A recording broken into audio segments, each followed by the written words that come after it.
The Grand Hall of Gyeongju's newly constructed APEC venue was alive with the electric hum of anticipation.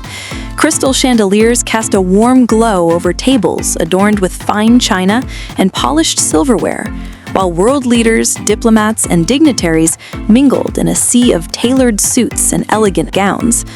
But as the evening progressed, it was not the weighty discussions of trade agreements or security pacts that stole the spotlight. Instead, it was the infectious beats of K-pop legend GDragon that transformed the atmosphere, drawing smiles and applause from even the most stoic of attendees. Among them, Chinese President Xi Jinping and South Korean President Yoon Suk-yeol were captured in a moment of unguarded joy, their laughter echoing through the room as the music played on. Could this fleeting moment of cultural connection be the catalyst for a long-awaited reconciliation between two nations divided by politics, but united by a shared love for music?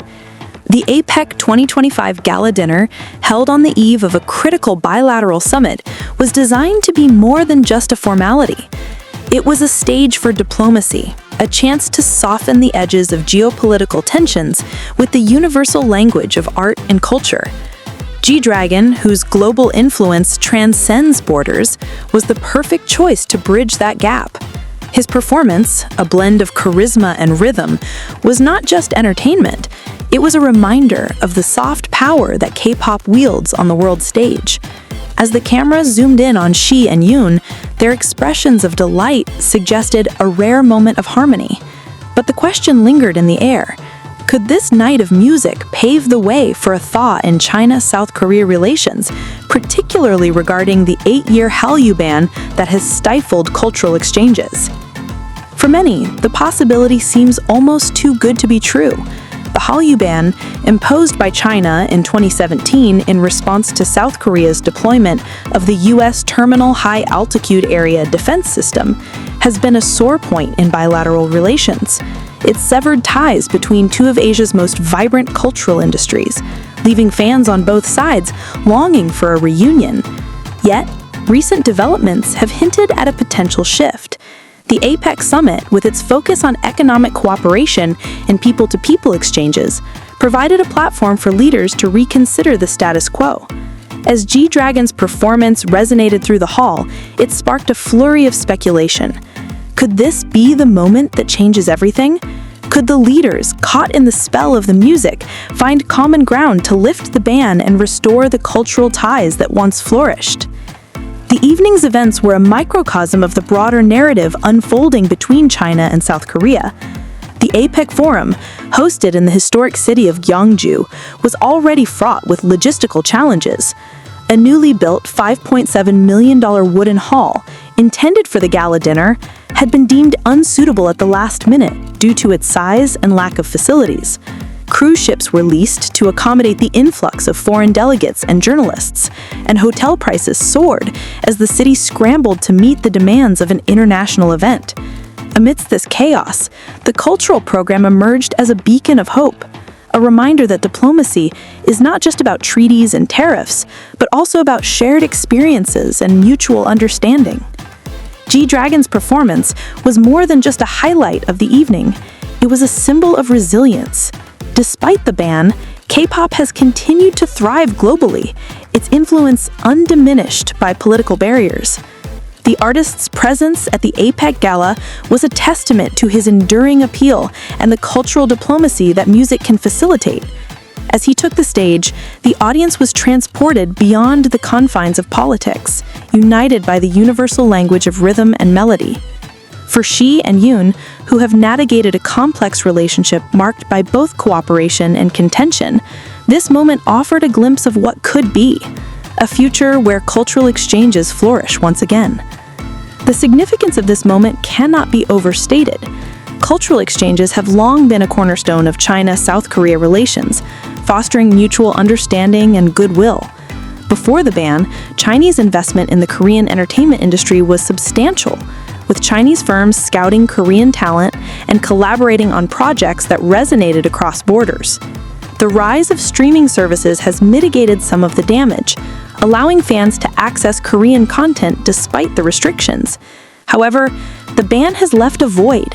a longing for the days when Hallyu, the Korean wave, swept through China, captivating audiences and bridging cultural divides.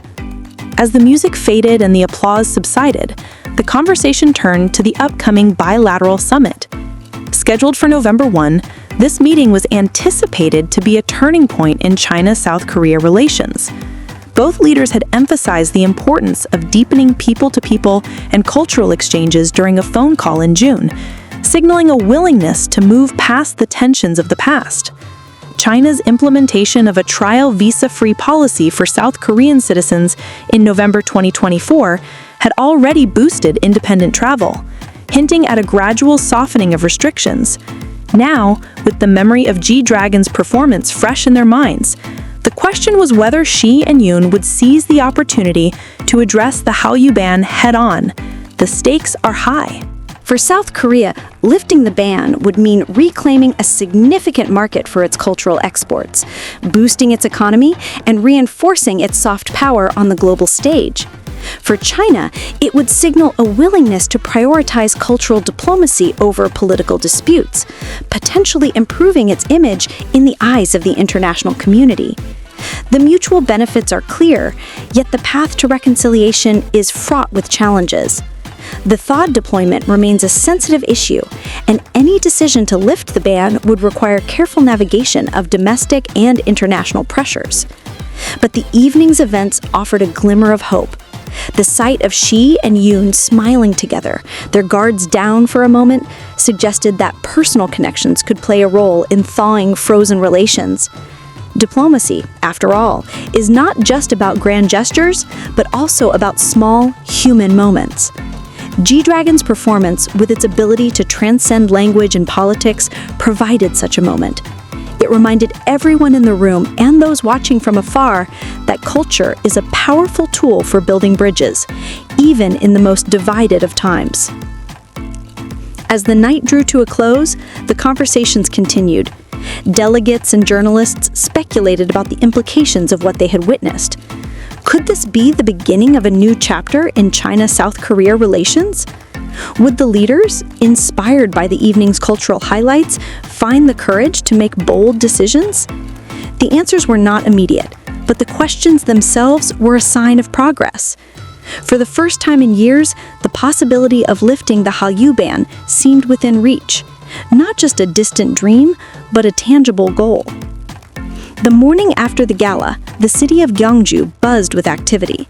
The APEC Forum was in full swing, with leaders from across the Asia-Pacific region gathered to discuss economic cooperation and regional stability.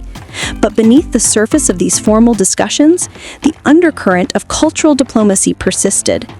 The image of Xi and Yoon, captured in a moment of shared joy, had gone viral, sparking conversations on social media and in newsrooms around the world. It was a reminder that in the world of international relations, sometimes the most impactful moments are the ones that happen off-script. For the people of South Korea and China, the stakes were personal. Fans of Kpop, who had been separated from their favorite artists and shows for nearly a decade, dared to hope that change was on the horizon. Parents reminisced about the days when Korean dramas and music were a staple of Chinese television, bringing families together over shared stories and songs.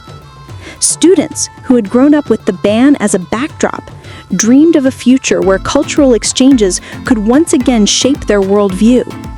The emotional weight of these aspirations was palpable, a collective yearning for a return to normalcy. The bilateral summit on November 1 was the moment of truth. As Xi and Yoon sat down to negotiate, the memory of GDragon's performance loomed large. It was a reminder of what was at stake, not just economic gains or political alliances, but the intangible bonds that culture forges between people. The world watched, holding its breath as the deliberations unfolded. In the days that followed, the outcome remained uncertain. Reports emerged of intense discussions, with both sides weighing the pros and cons of lifting the ban. The cultural significance of such a move was not lost on anyone. It would be a gesture of goodwill, a step towards healing the wounds of the past. But it would also require compromise, a willingness to put aside differences for the greater good. As the negotiations continued, the image of Xi and Yoon smiling side by side became a symbol of what was possible. A future where diplomacy and culture could coexist, where the rhythm of K-pop could once again resonate through the streets of Beijing and Seoul. For now, the world waits. The APEC Gala dinner, with its unexpected highlight, has left an indelible mark on the narrative of China-South Korea relations. It has reminded us that in the complex dance of international diplomacy, sometimes it is the music that leads the way. As GDragon's performance fades into memory, the question remains: will it be the soundtrack to a new era of cultural exchange, or just a fleeting note in the symphony of history? Only time will tell, but one thing is certain: the night of October 31st, 2025 will be remembered as a moment when the power of culture shone brightest, offering a glimpse of a future where borders are no match for the universal language of art.